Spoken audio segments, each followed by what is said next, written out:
Welcome to the deep dive. Mm. Today, you and I are heading, virtually at least, to Bhimtal. Mm-hmm. It's this, captivating hill town in Uttarakhand, India. Right. We've got this really detailed chunk of text here. Feels almost like listening to an audio guide, maybe from a show called Wander India or something similar. Okay. And our mission really is to dig a bit deeper than just the surface description. Yeah. Find the interesting bits. Exactly. Pull out those useful nuggets, the aha moments, so you get a proper feel for Bhimtal without, scrolling through tons of travel blogs. Gotcha. And this pasted text, as you called it, seems like a good starting point. It lays out location, culture, attractions, the works. It does. Gives us a solid framework. So where should we start? Well, let's start right with the name, Bhimtal. It immediately makes you think of the Mahabharata, doesn't it? It does, yeah. Bhima. The source connects it directly to him, one of the Pandava brothers, suggests he might have spent time there during their exile. Which is a pretty fascinating foundation, isn't it? Adds this layer of mythology right away. Totally. More than just a pretty spot. It hints at stories embedded in the land itself. Makes you wonder how that echoes today, in local culture or traditions. Right. So geographically, where are we talking? Okay, so it's Uttarakhand, and it's about 22 kilometers from Nainital. Which is much better known, probably. Oh, definitely. And Bhimtal sits at about 370 meters altitude. And the text positions it as, like, a quieter alternative to Nainital? Yeah, that's a key point. More tranquil, potentially. Why do you think that is, just being further out? That's likely part of it. Maybe less commercial buzz, a different kind of tourist flow, or just the way the town itself is laid out. It suggests it appeals to people wanting peace over crowds. Makes sense. And the absolute heart of it all is Bhimtal Lake. Uh-huh, the namesake. The source makes a point of saying it's larger than Nainital Lake. And supposedly calmer, more tranquil. Yeah.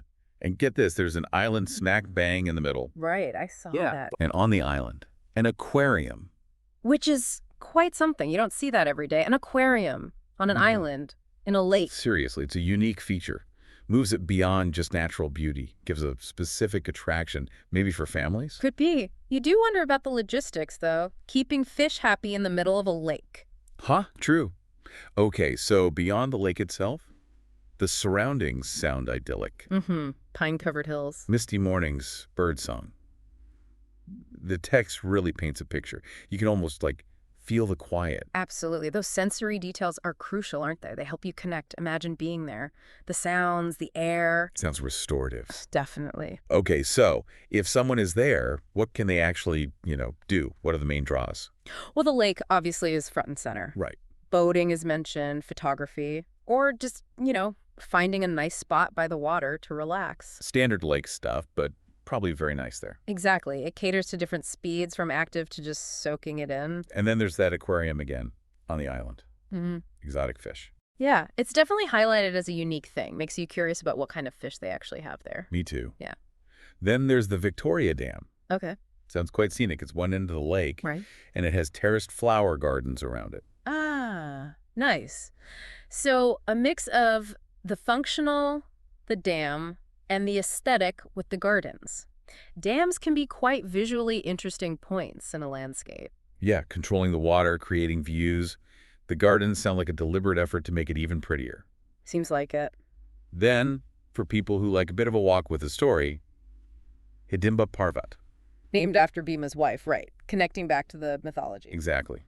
There's a peaceful trek, apparently, up to a small ashram on top. So you get the nature, the physical activity of the trek, and the historical connection. A nice combination. It really deepens the experience, doesn't it? Connects you on different levels. And for the spiritually inclined, there's a Nag temple mentioned. Mm-hmm. The snake temple. Seems particularly important during a festival called Nag Panchami. Right. That makes sense.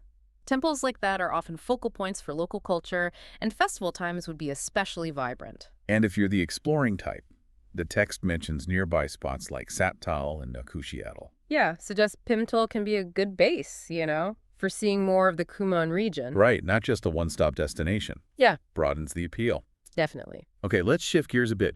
What about the culture, the community? The text paints a picture of a pretty calm, slow-paced lifestyle. Yeah, unhurried.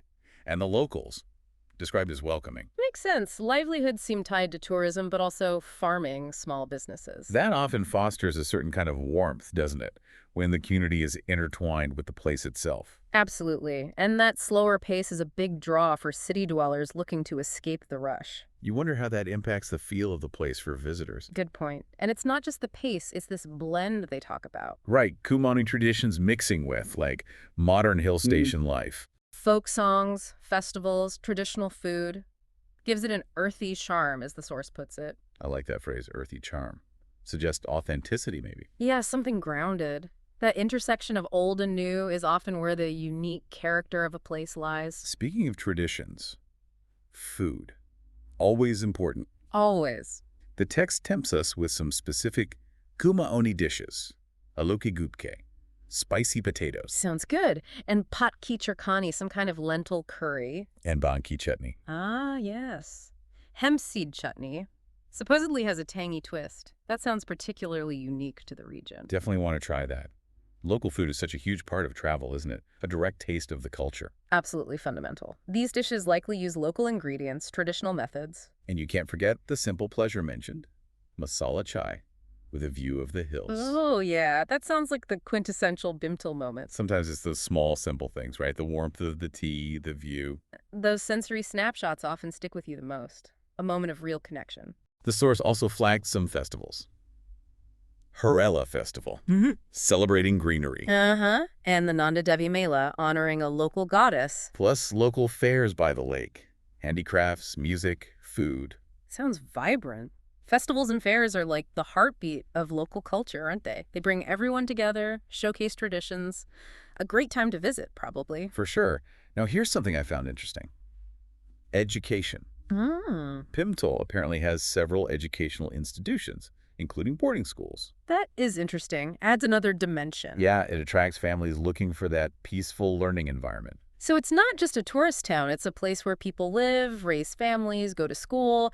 That suggests a more stable, year-round community feel, perhaps? Good point.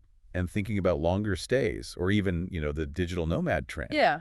Bhimtal supposedly has good internet cafes, homestays, eco-resorts. Ah, the magic combo. Tranquility plus connectivity. Exactly. Makes it appealing for remote work. That's increasingly a factor for people, isn't it? Being able to blend work with that kind of environment. A whole different way to experience a place. Totally. Okay, let's get practical for a sec. Getting there. Right, logistics. It's well connected by road, apparently. From Delhi, it's around 300 kilometers. Also from Kathgodam and Nainital. Okay, so driving is a definite option. What about trains or planes? Nearest railway station is Kathgodam, about 21 kilometers away. Not too far. And the closest airport is Pantnagar, roughly 55 kilometers. Okay, good to know those distances. Helps with planning the journey. Essential details. Absolutely. And finally, when should people go? Best times. The advice seems to be March to June for pleasant weather. Before the monsoon hits. Exactly. And then again from October to December, that's when it's crisp, cool, clear views usually. Makes sense. And avoid the monsoon. Yeah, July, August are flagged as best avoided. Heavy rain, risk of landslides. Pretty standard for the hills then. Definitely crucial safety advice there. For sure. Better safe than sorry. So wrapping this up, it feels like Bhimtal really offers quite a compelling mix. Yeah, it does. You've got that historical echo with the Mahabharata link, The mythology. the obvious natural beauty, especially that big serene lake, Central to everything. a distinct Kumaoni culture to experience, The food, the traditions. and crucially, those modern amenities, the internet, places to stay comfortably. Right. It makes it accessible. It really does sound like that potentially less crowded, more peaceful alternative we talked about earlier. I agree. It seems to hit a sweet spot, appealing to nature lovers, culture seekers, maybe people looking for a quiet work spot or just wanting to unwind. So for anyone listening, if you resonate with that idea, appreciating nature, wanting cultural immersion, maybe preferring a slower rhythm, Or just curious about a slightly less mainstream hill station. then Bhimtal seems genuinely worth looking into more deeply. That blend of the traditional and the convenient could be really appealing.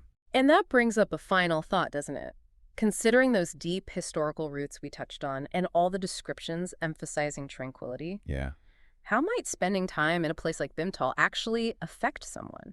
Their sense of well-being, maybe even their creativity, compared to being in a bustling city all the time. Interesting question. Like, Does that specific environment offer something unique? Exactly. What kind of perspective or inspiration could you gain from really immersing yourself in that kind of setting? Something to mull over, perhaps.